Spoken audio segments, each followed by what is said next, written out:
In every economy, there are people who outperform it. Same market, same conditions, same limitations. Yet one group constantly rises, while another feels as if the economy is holding them back. And most people think they know why this happens. They're wrong. I grew up in one of the worst economies in the world. I grew up in Zimbabwe. And because of that, I got to see some things that some people will never see. If you can understand this, you won't just survive a bad economy, you outperform it. So before I go further in this video, we have to break down the keyword in this, an economy. Most people, you have a conception of what an economy is, but you don't have a proper definition in your mind. So how can you transcend something that you don't know what it is? So essentially, an economy is the system in which a group of people sell, buy, or use services and goods. So essentially from this, you can see that each transaction involves a group of people, 1, 2, maybe even 10 people. Transactions can have a chain of people. So the issue with this is most people see this definition or this conception of an economy and recognize that, rightly so, people are involved. The problem with this is people begin to see people as a source. So now when you want to increase your income, when you want to earn more, you think, okay, the average Zimbabwean can afford X, Y, and Z. So I have to price my services at X, Y, and Z. There aren't many people who can afford this in the country that I'm in, so I can't sell it. When we see people as our source, we bind ourselves to what we can see. And when you see people, you're interacting with a finite amount of people. There are probably 20 different people that you come across each day. If you're like me and you spend a lot of your days at home, you probably come across an average of 2 new people a day. So when you see people as your source, because you recognize that in economies it's human beings transacting, selling, and using goods and services, right? And without recognizing, you create a finite source for yourself, because human beings are finite. The only thing that's infinite in this world is God. The second issue that comes from this is once you believe that human beings are your source, you bind to the collective consciousness. Essentially, what the collective consciousness is the average of a group of individuals' beliefs, perceptions, attention, emotionally charged thoughts. It's the 7 pillars that create your consciousness, and I'm going to get into this later in the video. One of the most important things I'm going to say in this video is that your consciousness creates your reality. So now,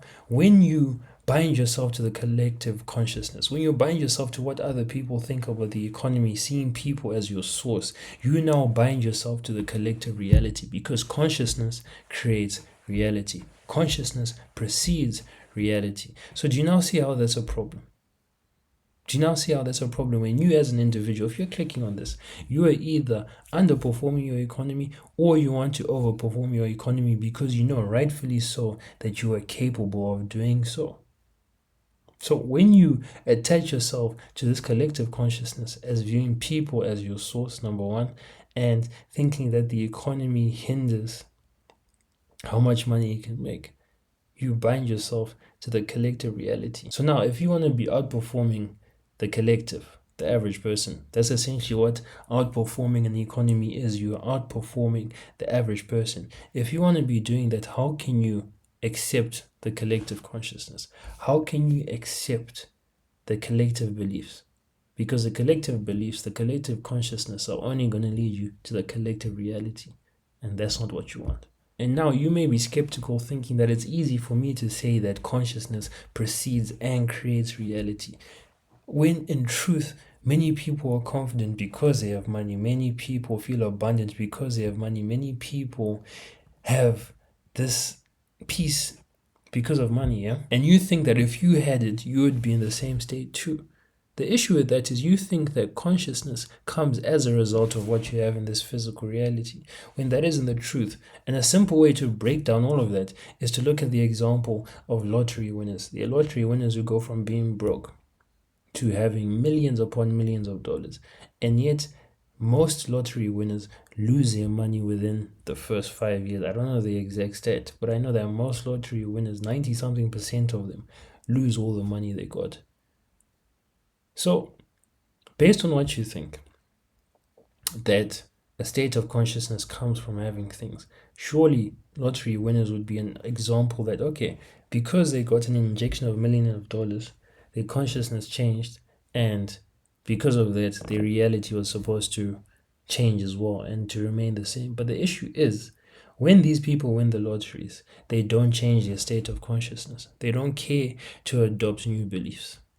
And because of that, consciousness will always defy your reality. Consciousness will always overcome what is happening in this physical plane. So, because of that, their consciousness is still the one that they had when they were broke, the one that caused them to be broke. And now they have millions of dollars. But that doesn't change the consciousness they have. So down the line, they make decisions, they make purchases that lead to them having nothing. And because they don't have the right consciousness, they don't have the ability to acquire more and more money to maintain that level. You even see it when it comes to trust fund kids. There are people who are born with all the wealth in the world, but for some reason, their state of consciousness is one of lack. Their state of consciousness is one of, I don't have enough. I need to do everything to keep it. And because they have that state of consciousness of lacking, though they were born in very good conditions with a lot of abundance, they eventually lose everything. It's important that you recognize that your mind creates reality, but it has a lag effect. Everything that you're experiencing now is as a result of the consciousness that you had in the past.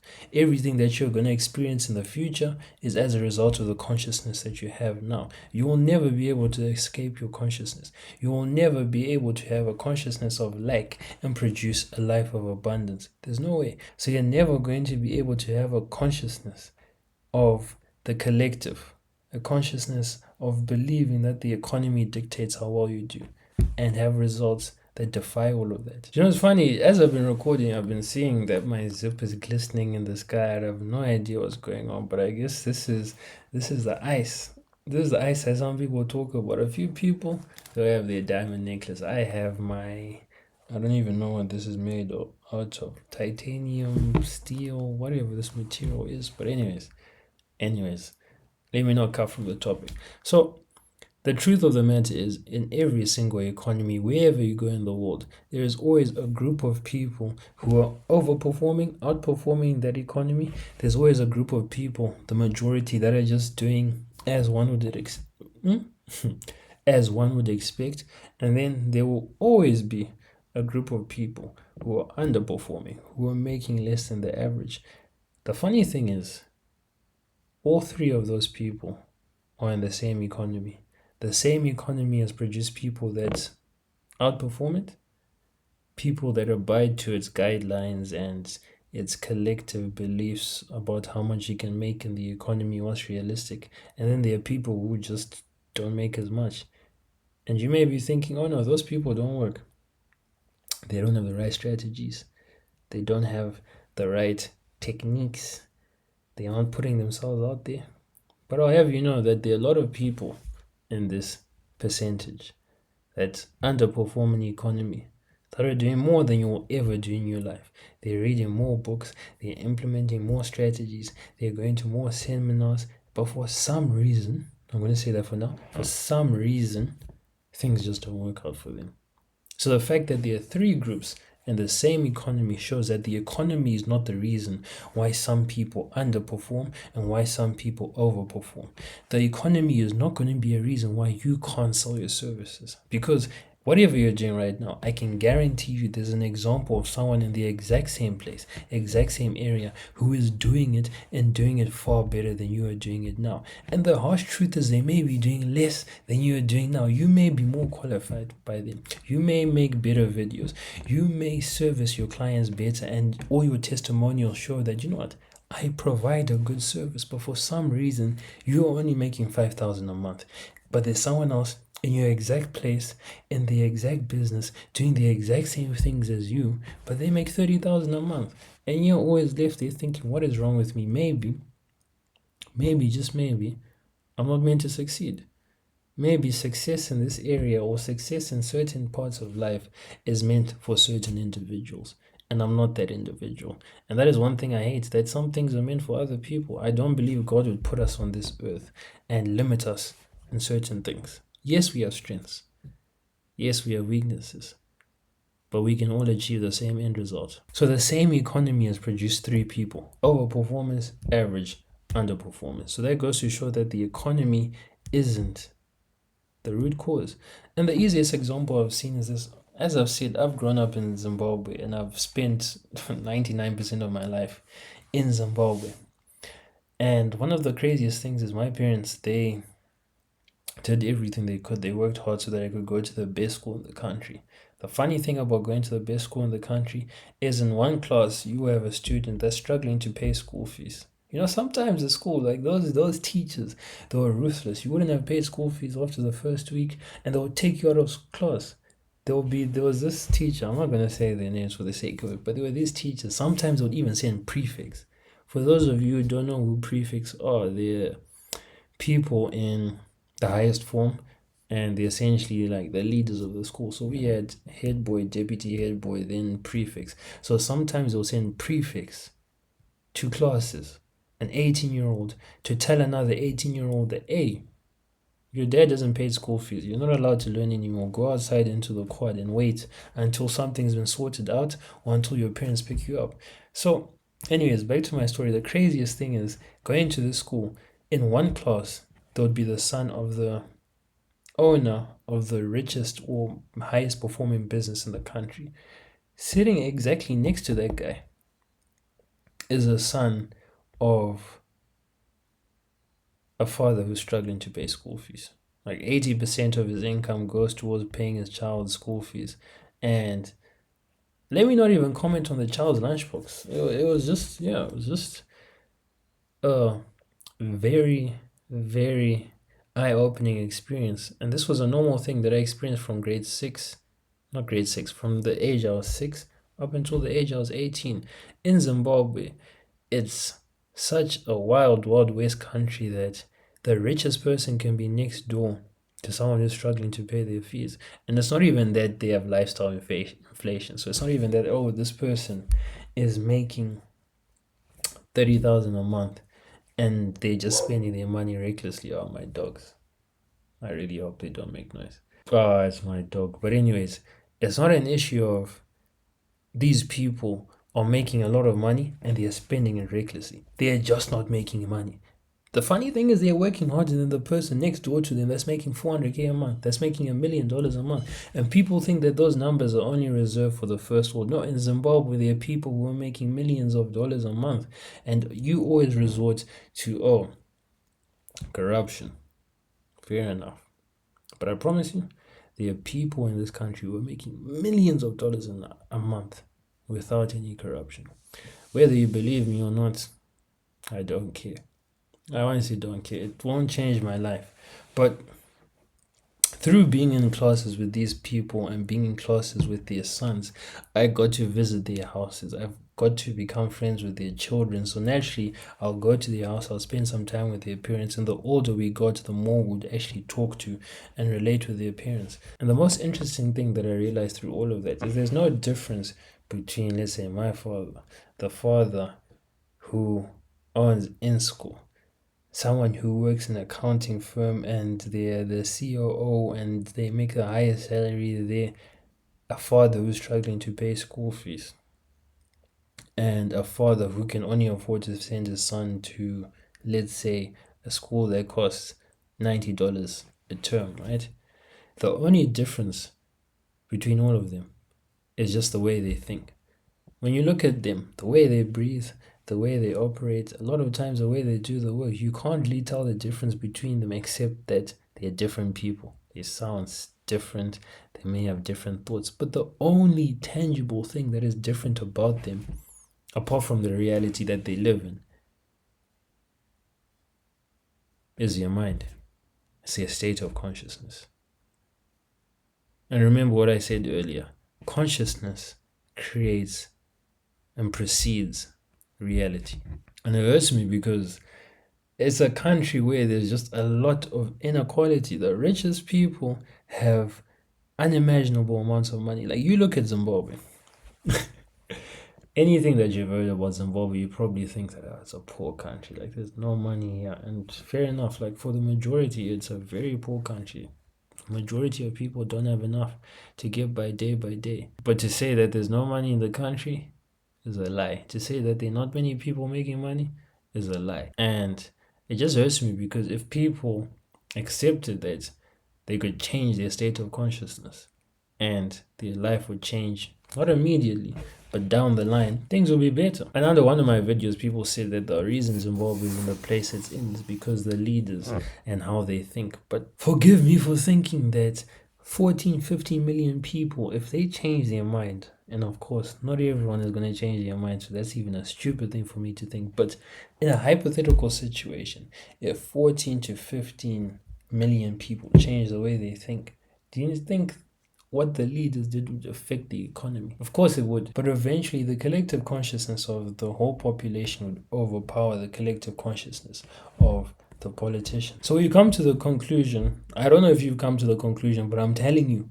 that the difference between people is a state of consciousness. You even see this in business. The example I brought by earlier, where you are only making 5,000 a month, but there's someone who is doing the exact same things as you. Your strategies may even be better. You may even post more videos. You may even do more outreach, but for some reason, this person is making $30,000 a month. And that person could even be your friend, which would piss you off even more. Because this is my friend. It's not like this is some gifted prodigy. This is my friend, the person I grew up with. And they're making 30,000 a month and I'm making 5. It doesn't make sense. I know it sounds bad to say, but now you start getting jealous. You start feeling envy for your friend. And that's never a nice place to be in. And you will not be in that place if you listen to the rest of this video, of course. Oh yeah, and by the way, if you're a professional athlete or a 5-figure entrepreneur, I help exactly those people unlock mental blocks in their mind so that they can transcend to the next level to earn more revenue, to get better performances without changing anything in their physical reality. If you're interested in that, click the first link in the description. It will take you to a Google form where you can fill in an application, and at the end of that you'll be booking a call for me to see if you qualify to be one of my clients. We've come to the conclusion. I don't know why I keep on saying we've come to the conclusion. I have told you that your consciousness creates your reality, and the only difference between people who outperform and people who underperform, the only difference between the father who owns the biggest business in the country and the father who's struggling to pay school fees, the difference between the CEO of the company and the person who, no matter what they do, they cannot rise up the company. The only difference between all those pairs of people is a state of consciousness. And that's all it will ever be. Because consciousness or frequency, those two terms are interchangeable. Frequency defies rationality. Frequency has a ability to make things that don't make sense make sense. And that's why regularly you see things that don't make sense. You see someone who's doing exactly what you were doing, and yet they earn 6 times more than you. Both things don't make sense. Like, it doesn't make sense that you're doing the exact same things as someone who's making $30,000 a month is doing, and you're making $5,000 a month. And it doesn't make sense that the things that someone who's making $5,000 a month is doing are the same things that a $30,000 per month person is doing. It doesn't make sense. Both scenarios don't make sense. And it doesn't make sense how some people are just luckier than other people. And I'm here to tell you, and the message of this channel is that it does make sense, but only when you look at it from a spiritual and mental perspective. Sorry, I need to reduce the volume of this. I need to reduce the volume of that. I'm actually on a FaceTime call with my girlfriend because I sleep on the call with her. So yeah, I didn't want to cut the call because real niggas don't cut the call. But anyways, this has to be one of the gayest things I've done. Like, look at this pose that I'm in now that I'm talking with my girlfriend. Nah, niggas are cooked. We're going this side. But anyways. So, if your state of consciousness precedes and creates your reality, it's simple to deduce that if you change your state of consciousness, you can change your reality. So, for you watching this video, if you can change your state of consciousness to the right state of consciousness, you can start to outperform your economy. And if you're an attentive listener, or if you extrapolate, you realize that this video isn't even about economies. It's about industry standards. It's about collective beliefs. It's about anything that involves anything with your norms. In any situation, you can outperform the norm. In fact, one of my clients, he's a professional rugby player in France. There was a norm that academy players, international academy players, don't often start. So they are signed for the team, but because they're international, it takes a lot more for teams to keep them. So he had this pre existing belief that, oh no, international players don't start, especially ones who have just transferred and people don't know much about them. And I got him to see himself not as an international player first, but as a star player. I changed the state of consciousness to one where he deserved. And lo and behold, from being a French player, he went to starting every single game this season. Every single game. He was the only person with black line, and he was an international player, a black man in France. A black international player in France? Anyways, shout out to Diva. But if you can change your state of consciousness, you can change your reality. And that was shown by my client Adiwa, and it's been shown by many instances in my life. So naturally you're thinking, what is my state of consciousness? Because you're thinking, okay, if I can change this, I can change my reality. But relax, we're gonna get there. We're gonna get there. In fact, we're getting there right now. I don't know why I'm telling you to relax. I'm actually scared to tell people to relax, because I talk to my girlfriend a lot more than other people, and whenever I tell her to relax, you know what it's like telling a girl to relax? It's like poking a lion. It's like taking a bowl from a dog that hates when people take food away from it. Like one of my dogs, I don't know. I think it's something about the economy that dogs can sense, but these dogs don't share food. They don't take it lightly when anyone comes close to their food, including me. So there was this one time where I just wanted to shift it. He goes, starts growling at me. I'm like, dude, I'll leave you alone. Like, low key, that dog is the owner of this house. But anyways, relax. I need to get used to saying relax, but relax. Anyways, your state of consciousness consists of 7 things. Now, I always forget, so I'm actually going to read it right now. So, the 7 things are your beliefs, emotionally charged thoughts, attention, perception, convictions, reactions, and expectations. And I'm briefly going to go through the list of 7 and detail what you may be thinking compared to what you need to think to be able to outperform and finally go from making $5,000 a month to making $15,000 a month. And it could even be things as if you're already making $20,000 a month, yeah? But you believe that things have to be hard. You believe that things have to be a certain way, that you have to work 14 hours a day. It could be transcending that. Maybe you're not transcending an economy and outperforming an economy. Rather, you're outperforming yourself. Anyways, so on to the first thing, your beliefs. Your beliefs are always going to dictate the life that you have, because you're never going to act out of accordance of your belief. The easiest way and the most crude way to do this is if you believe that you're going to go to hell if you have sex before marriage and you don't want to go to hell with all your might, you are not going to have sex before marriage. Like, you're not. Like, I know people say that, oh, temptation, whatever, but you're not even going to find yourself in that position. You're going to be like Joseph and you're going to run away when the Pharaoh's wife is now opening her legs for you. Yeah? And that was probably the crude example, but the truth is, right, you are not going to act consistently and all the way in a way that goes against your beliefs. So let's say you believe that you can't outperform your economy. You believe that, oh, the most I can make in Zimbabwe is $5,000. Wherever you may be, whether it's Croatia, whether it's Slovenia, I don't know where you are, the UK, the States, your specific industry. If you believe that there's only, or I'm only ever going to be able to make this much, and the economy is a reason why I'm making this much, you're going to be right. Because that's the sadistic thing about human beings. We desire to be right regardless of its effect on us. So the effect of you being right about economy standards, or that you can't break through a certain threshold. And before I go on, let me just say a lot of these things are subconscious. Consciously, you know that, okay, I can make more. You can rationally see how you can make more. But subconsciously, and that's what creates your reality, your subconscious mind subconsciously you believe that, nah, I can't transcend these industry standards.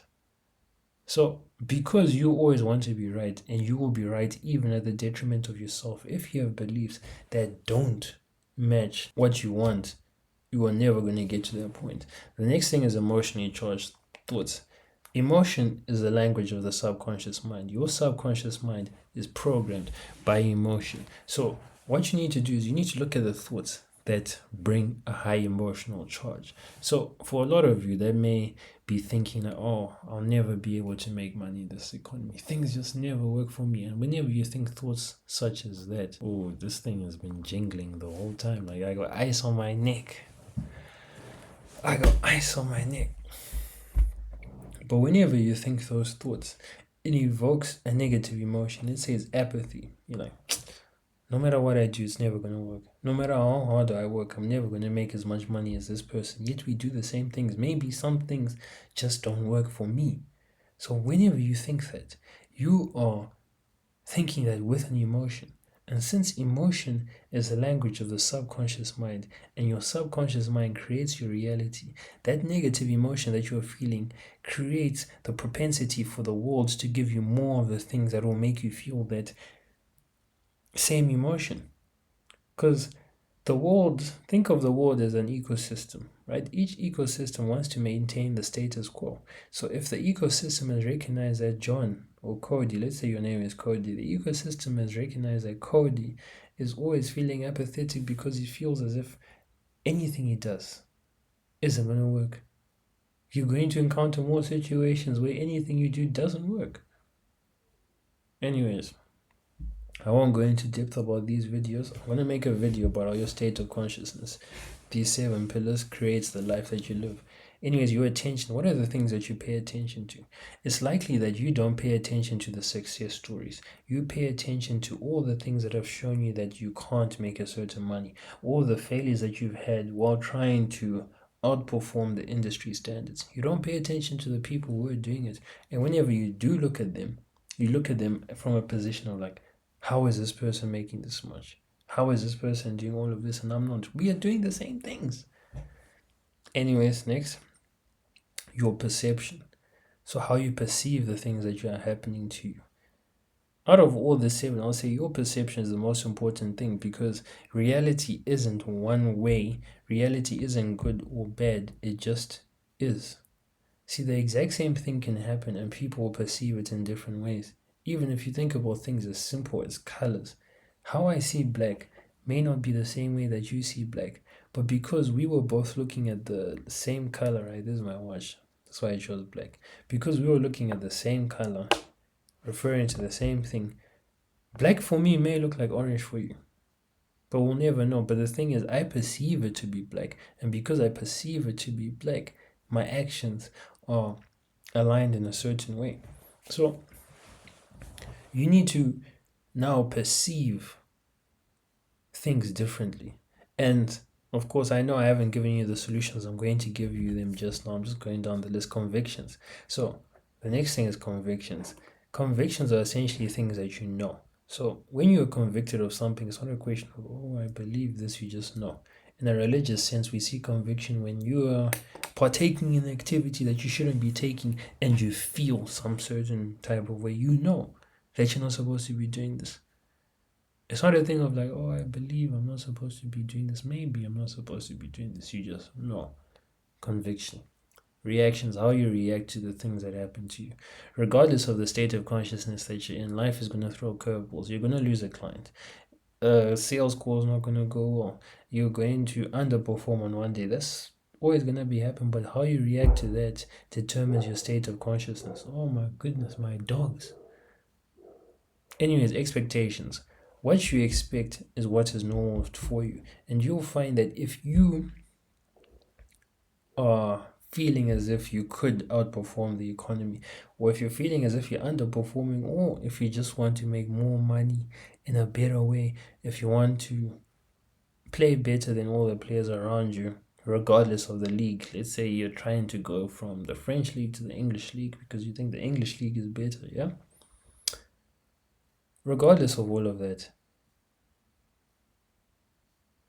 I forgot the point I was making. It's also like it's 11:45, so forgive me for this. And I probably shouldn't include this because people are gonna think, oh, this guy, he doesn't know what he's saying, whatever. But anyways, the point is,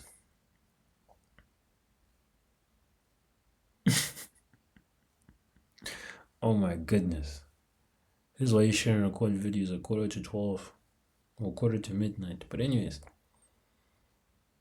all these 7 things, they culminate and they create your state of consciousness. And we have said that your state of consciousness is what creates your reality. So if you can change it, you will change your reality. So the very first thing and the most important thing in this video when it comes to changing your state of consciousness and becoming the type of person that can win in every single economy and outperform any environment they're in is detaching from the world's economy, from people, from individuals, and seeing people as your source and attaching to God's economy. Because the truth is, right, God is our source. And the reason why God is our source, to break it down, is you see people. You see John bought my course. Oh, John paid me $1,000. Shakia paid me $3,000 yesterday. So, of course, these things are coming from people. But that is shallow thinking because we are made in the image of God. Each one, or regardless of the religion that you look into, it is expressed in a different way that we are made in the image of God. In each one of us, there is a droplet of God's infinite power in us. And that is the thing, that is the most divine part of us, the image of God that we are made in. So, in each one of us, there exists a droplet of God. And that droplet of God is our core, it's our soul. It's the thing that can't die, the thing that lives on forever, the thing that's been here since the beginning when God made human beings, and it's the thing that's going to be there long after we die. So, at our very essence, we are made in the image of God. Therefore, at our very essence, it is God who is providing. Why do you buy a certain thing? Who knows? Why do you feel the intuition? Why do you feel nudged to do certain things? Who knows?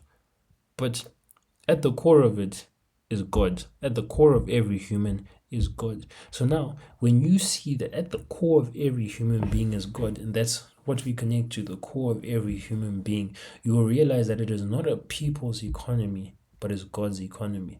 But so long as you identify with the people's economy and see people as how we are, finite, you will always have finite results. You will always be bound to the industry standards. You will always be bound to the collective beliefs that, oh, for me to make $20,000 a month, I'm going to have to be working 14 hours a day. I'm going to have to hate my clients. They're going to wake me up at random times, 1 a.m., 2 a.m., because they need help. I'm never going to have free time, right? You are always going to be bound to those standards. But the moment you detach from the people's economy and attach to God's economy, you're no longer bound by that. You are now in an infinite world. You are now in supreme abundance. You are now in an environment where anything is possible. You can be in Zimbabwe and get paid $5,000 for your services. I'll have you know, I have a friend who sells trucks for like 100,000. Okay, I don't know if they're 100,000, but I know they're definitely 50,000. And he sells them quite honestly. Well, not quite honestly, but quite frequently. And you'd be surprised, oh, who has money to buy $50,000 trucks frequently? People in God's economy. But anyways, now, how do you enter God's economy? The first thing you need to realize is that you can't sit in 2 chairs at once. So you will never be able to be in the world's economy and to be in God's economy. So the very first thing you need to do to enter God's economy is to stop seeing people as your source and to see God as your source. And that is the truth. God is your source. Because God works through people, we are made in the image of God. So let's say someone who aligns with your work because you are in God's economy and because you are holding the state of consciousness that you are earning the amount that you want to earn, they just felt inclined to buy from you. And it's not as if you're robbing them. It's not as if you coerce them into doing it. In God's economy, purchases serve both the purchaser and the seller. So it's a thing that gives value to both people. You receive money, they receive your services or product or whatever it is that you're selling. So I went through the list of 7 things when you are not in God's economy, and I gave examples. So now going through briefly the 7 facets of your consciousness when you are part of God's economy. If you are part of God's economy, what beliefs will you have? You will believe that money is abundant. You will believe that there are more clients than you will ever be able to serve, because quite frankly they are. There are more people in this world than you will ever be able to serve. Even the biggest companies in the world, let's say Facebook, like not even everyone isn't on Facebook. There are more people than you'll ever be able to serve. The biggest companies. Water. Some people don't get water like this. That's a crazy thing to say. But even for a water company, there are more people in the world than they are able to serve, because not everyone is going to be able to get their water. The point I'm making is your belief should be there's always more than enough. There's more than enough potential clients. There's more than enough people who can afford and want to buy your services. There are more than enough people who see the value in what you produce and will pay you at the price that you want them to pay you for. You'll go into your emotionally charged thoughts. So now your emotionally charged thoughts will probably be things that invoke a positive emotion. So you will be excited when you think about the abundance. You will be enthralled when you think about the positivity or the possibility of improving. You will look at the opportunity rather than the lack thereof, of which there's no lack of opportunity, there's no abundance of opportunity. There's only the way you see it. And the way you see it is the only thing that matters. But anyway, attention. You'll stop paying attention to the things that don't matter and pay attention to the things that indicate that you were able to make a certain amount of money. So you'll stop looking at, the economy is in a recession, but recognize that, I'm in God's economy. In God's economy, everything is happening all at once. So even in a recession, someone wants to buy my services. Even in a recession, there are more people than I can serve who are looking for my services. More people than you want to serve, because I don't think you want to serve 10,000 people at once, but there probably are 10,000 people who need your services at any given time, regardless of where you are. So you will pay attention to the things that contribute to your desired reality. To give an example, you're making $5,000 a month now and you want to make $20,000 a month.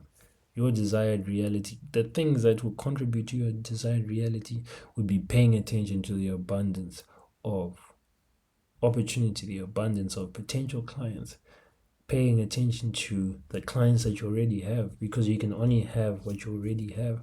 And you already have clients right now. If you're making $5,000 a month, even if you're not making anything, you already have clients. You can be your own client, right? Paying attention to what you have, being grateful for that, and paying attention to all of those things. Where your attention goes, your energy flows.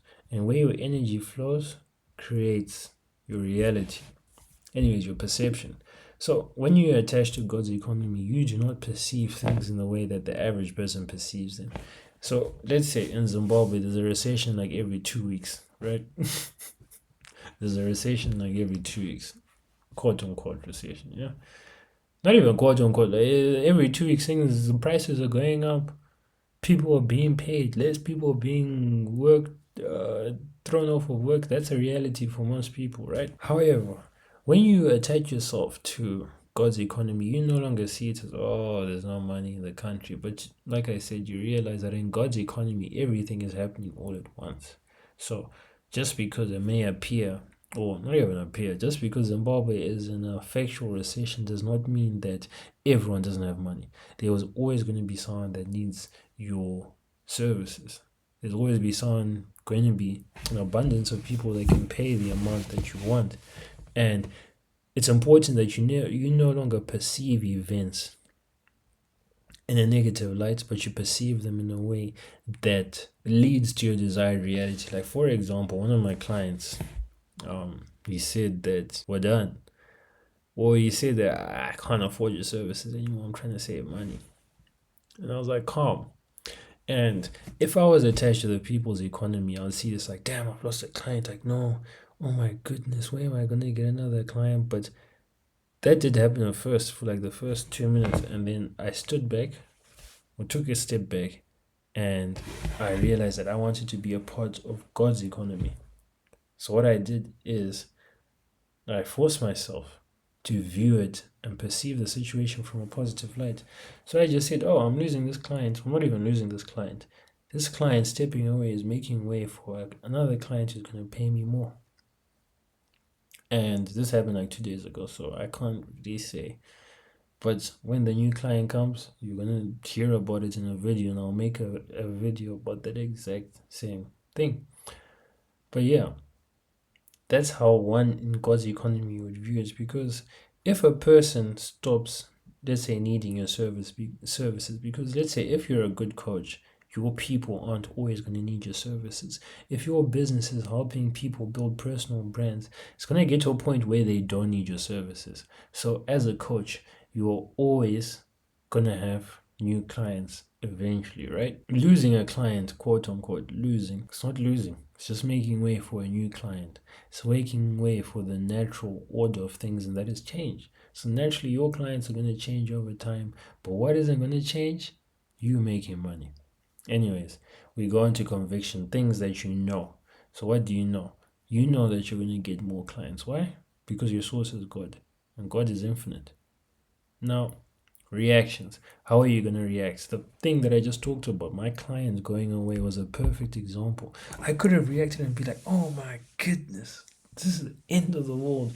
How did I react? With calm, peace, and poise. It shows that I'm going to get a new client, a higher paying client, and they will align more with my goals, of which this client aligned with me perfectly, but it's clear that there's someone who aligns with me even more. Now, expectations. What do you expect to happen? Your expectations are what you find normal, and you don't need to experience certain things to expect them. You can just decide that I expect to make more clients.